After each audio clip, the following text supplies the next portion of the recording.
Hi hello friends, Shobha cooking ಚಾನಲ್ಗೆ welcome. ತುಂಬಾನೇ ರುಚಿಯಾಗಿ ಕ್ರಿಸ್ಪಿಯಾಗಿ ಕರ್ಜಿಕಾಯಿ ಯಾವ ತರ ಮಾಡೋದು ನೋಡೋಣ ಬನ್ನಿ ಫ್ರೆಂಡ್ಸ್. ನಾವೆಲ್ಲರೂ ಟ್ರಾವೆಲ್ ಮಾಡಬೇಕು ಅಂತಾರೆ ದಿಢೀರ್ ಅನ್ನಂಗೆ ಮಾಡ್ಕೊಂಡು ತಗೊಂಡ್ ಹೋಗ್ಬೋದು ಇವನ್ನ ಕರ್ಜಿಕಾಯಿ. ಒಂದು ಬಟ್ಲು ಮೈದಾ ಹಿಟ್ಟು ತಗೊಂಡಿದ್ದೀನಿ. ನೀರು ಹಾಕಿ ಸ್ವಲ್ಪನೇ ನೀರು ಹಾಕಿ ಚೆನ್ನಾಗಿ ಕಲಿಸ್ಕೋಬೇಕು. ಹಿಟ್ಟನ್ನು ಎಷ್ಟು ಸಾಫ್ಟಾಗಿ ಕಲಿಸ್ತೀವೋ ಕ್ರಿಸ್ಪಿಯಾಗಿ ಅಷ್ಟೇ ಚೆನ್ನಾಗೇ ಬರ್ತವೆ ಕರ್ಜಿಕಾಯಿ. ಎಣ್ಣೆ ಹಾಕಿ ಈಗ ಲಾಸ್ಟಿಗೆ ಚೆನ್ನಾಗಿ ಕಲಿಸ್ಬಿಟ್ಟು ಎತ್ತಿಡಬೇಕು. 1 ಗಂಟೆ ಕಾಲ ಚೆನ್ನಾಗಿ ನೆನೆಯೋದಕ್ಕೆ. ಕಲಸಿಟ್ಟಿರೋ ಹಿಟ್ಟು ಇದು ನೆನೆಯೋ ಅಷ್ಟೊತ್ತಿಗೆ ಕರ್ಜಿಕಾಯಿ ಪುಡಿ ಮಾಡ್ಕೋಬೇಕು. ಈಗ ಈ ಕಡೆ ನೋಡಿ ಶೇಂಗಾ ಬೀಜ ತೊಗೊಂಡಿದ್ದೀನಿ ನಾನು. ಇದನ್ನು ಹಂಚಿ ಮೇಲೆ ಹಾಕಿ ಚೆನ್ನಾಗಿ ಹುರಿಬೇಕು.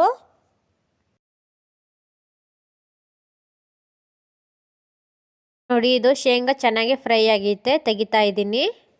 ಶೇಂಗಾ ಸ್ವಲ್ಪ ಹೊತ್ತು ತಣ್ಣಗಾದ್ಮೇಲೆ ಮೇಗ್ಲು ಸಿಪ್ಪೆ ಎಲ್ಲ ತೆಗಿಬೇಕು. ಈ ಥರ ಉಜ್ಜಿಬಿಟ್ಟು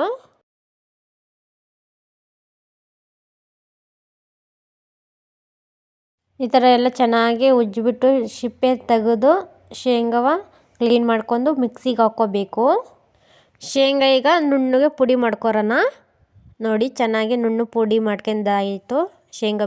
ಈಗ ಅದೇ ಮಿಕ್ಸಿ ಜಾರಿಗೆ ಹುರ್ಗಡ್ಲೆ ಹಾಕ್ತಾ ಇದ್ದೀನಿ ನಾನು. ಹುರ್ಗಡ್ಲೆ ಕೂಡ ಮಿಕ್ಸಿಗೆ ಹಾಕ್ಕೊಂಬರ್ಬೇಕು. ನೋಡಿ ಮಿಕ್ಸಿಗೆ ಹಾಕಿದ್ದೀನಿ, ನುಣ್ಣಗೆ ಪುಡಿ ಐತೆ. 1 ಬಟ್ಲು ಬೆಲ್ಲ ತೊಗೊಂಡಿದ್ದೀನಿ. ಇದೇ ಬಟ್ಲಾಗೆ ನಾನು ಎಲ್ಲ ಅಳತೆ ಮಾಡಿ ಶೇಂಗಾ ಬೀಜ ಹುರ್ಗಡ್ಲೆ ತೊಗೊಂಡಿರೋದು. ಅದೇ ಅಳತೆ ಪ್ರಮಾಣದಾಗೆ ತೊಗೊಂಡಿದ್ದೀನಿ ನಾನು. ಬೆಲ್ಲ ಒಂದೇ ಮಿಕ್ಸಿಗೆ ಹಾಕ್ಬಾರ್ದು.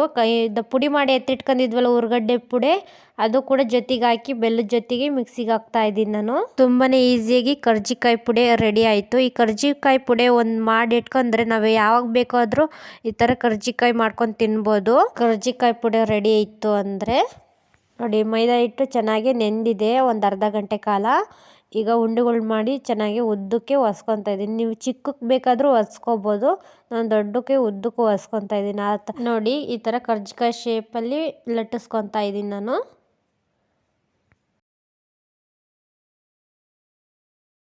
ಇದು ಎಲೆ ಚೆನ್ನಾಗಿ ರೆಡಿ ಆಯಿತು, ಲಟ್ಟಿಸ್ಕೊಂಡಿದ್ದಾಯಿತು. ನೀರು ತಗೊಂಡು ಇದಕ್ಕೆಲ್ಲ ಸುತ್ತಲೂ ಹಚ್ಕೋಬೇಕು, ಬಾಯಿ ಬಿಡ್ಕೋಬಾರ್ದು ಅಂತ. ಕೆಲವರು ಒಂದೇ ಸೈಡ್ ಹಚ್ಚುತ್ತಾರೆ, ನಾನು 2 ಕಡೆ ಸೈಡು ಹಚ್ಚುತ್ತಾ ಇದ್ದೀನಿ ಸುತ್ತಲೂ. ನೀರಲ್ಲಿ ನೀಟಾಗಿ ಹಚ್ಕೊಂಡ್ರೆ ಎಣ್ಣೆಯಲ್ಲಿ ಓಪನ್ ಆಗಲ್ಲ. ಕರ್ಜಿಕಾಯಿ ಪುಡಿ ಎಲ್ಲ ಹೊರಗೆ ಬಂದು ಎಣ್ಣೆ ಗಲೀಜಾಗ್ಬಿಡುತ್ತೆ, ಅದಕ್ಕೆ ಆ ಥರ ಮಾಡ್ಕೋಬೇಕು. ಕರ್ಜಿಕಾಯಿ ಪುಡಿ 1 ಸ್ಪೂನ್ ಹಾಕ್ಬಿಟ್ಟು ನೀಟಾಗಿ ಕ್ಲೋಸ್ ಮಾಡ್ಕೋಬೇಕು. ನೋಡಿ ಇಷ್ಟೇ, ನೀಟಾಗಿ ಫಿಲ್ ಮಾಡಿದ್ದಾಯಿತು. ಇದೇ ರೀತಿ ಎಲ್ಲವನ್ನೂ ಮಾಡ್ಕೊಂಡು ತಗೋಬೇಕು.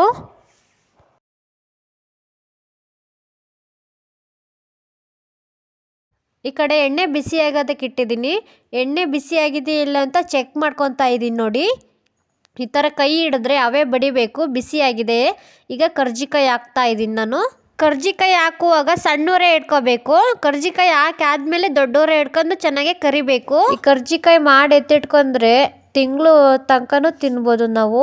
ಅಷ್ಟು ಕ್ರಿಸ್ಪಿಯಾಗಿ ಇರ್ತವೆ, ಏನು ಹಾಳಾಗೋದಿಲ್ಲ ಈ ಕರ್ಜಿಕಾಯಿ. ದೊಡ್ಡವರೇ ಇಟ್ಟು ರೋಸ್ಟ್ ಆಗಂಗೆ ಚೆನ್ನಾಗಿ ಕರಿಬೇಕು. ಚೆನ್ನಾಗಿ ರೋಸ್ಟ್ ಆಗಿದೆ ನೋಡಿ.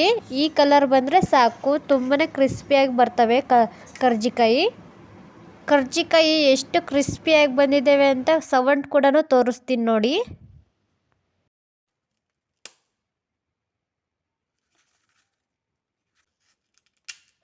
ವಿಡಿಯೋ ಇಷ್ಟ ಆಗಿದ್ದಲ್ಲಿ ಲೈಕ್ ಮಾಡಿ, ಶೇರ್ ಮಾಡಿ, ಕಮೆಂಟ್ ಮಾಡಿ, ಹಾಗೆ ಸಬ್ಸ್ಕ್ರೈಬ್ ಮಾಡ್ಕೊಳ್ಳಿ. Thank you.